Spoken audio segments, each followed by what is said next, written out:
Today, I'd like us to look back to Africa thousands and thousands of years ago.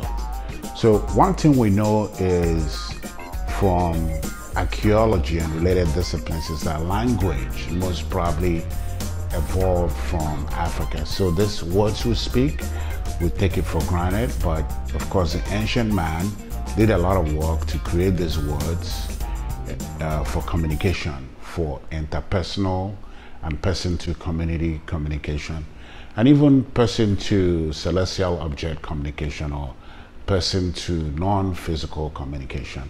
So these words, of course, are very, very important.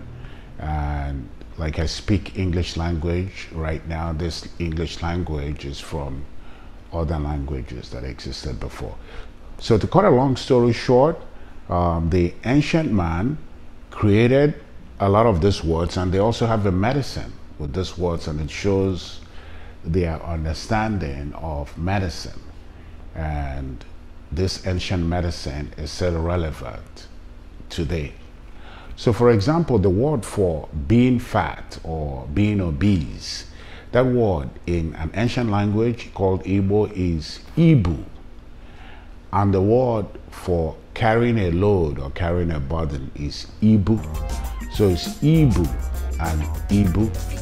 Slightly different. If you don't know the language, you probably think they're the same word, but there's a slight phonetic difference between the two words.